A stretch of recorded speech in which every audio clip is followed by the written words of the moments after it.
সরকারি নির্দেশনা অমান্য করে চলমান হিট অ্যালার্টের মাঝেও কোমলমতি শিক্ষার্থীদের নিয়ে শ্রেণী শিক্ষা কার্যক্রম পরিচালনা করে ছাত্রছাত্রীদের স্বাস্থ্য ঝুঁকিতে ফেলেছেন চট্টগ্রামের হামজারবাগস্থ মোমেনবাগ রেসিডেন্সিয়াল স্কুল কর্তৃপক্ষ।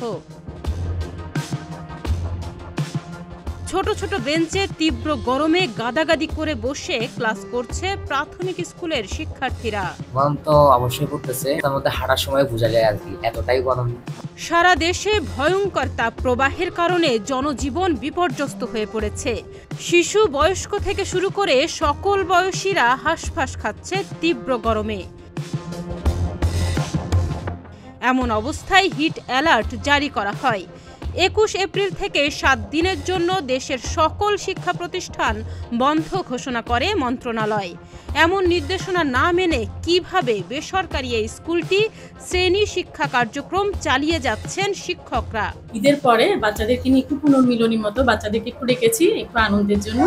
আর পাশাপাশি যেহেতু সামনে আমাদের প্রথম সাময়িক পরীক্ষা, সে কারণে আমরা বাচ্চাদেরকে মূলত সাজেশনগুলো রেডি করে দেওয়ার জন্য এবং তাদের পড়া যেন অনেকটা কি করি সিলেবাসতে কমিয়ে তাদের পরীক্ষা সহজ হয়, সে কারণে একটু সামান্য উপদেশ দেওয়ার জন্য আমরা কি বাচ্চাদেরকে স্কুলমুখী করেছি।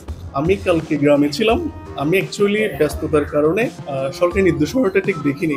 তো ওনারা যখন এখানে আসছে 1 ঘন্টা ছিল, 1 ঘন্টার মধ্যে সবার সাথে একটা আনন্দ করছে, যেহেতু ঈদ পুনর্মিলনী। যারা শুধুমাত্র ক্যাপেবল স্কুলে আসার জন্য আশেপাশে বিল্ডিং, এটা একটা বিল্ডিং আমাদের স্টুডেন্ট আশেপাশে যারা আছে, যেমন 120 জনের মতো আজকে মনে হয় 20 জনের মতো আসছে, আর 100 জন অনুপস্থিত। তো ওরা কি করবে, আসছে আমাদের সাজেশনটা আমরা একটু দিয়ে দিব। সরকারি নির্দেশনা না মানলে পরবর্তী শিক্ষা প্রতিষ্ঠান চালানোর ব্যাপারে আসতে পারে কঠোর নির্দেশনা, বলছেন জেলা প্রাথমিক শিক্ষা অফিসার।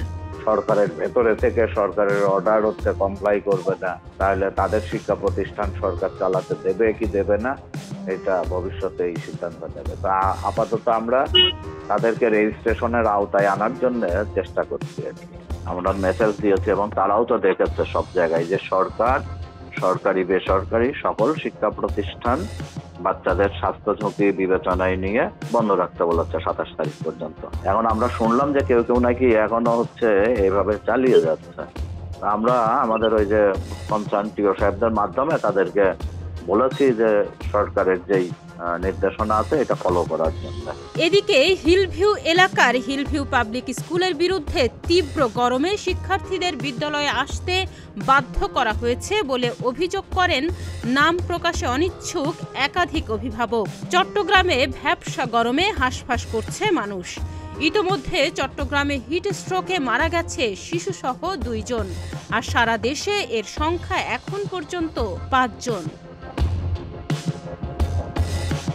ডেস্ক রিপোর্ট, প্রতিদিনের বাংলাদেশ।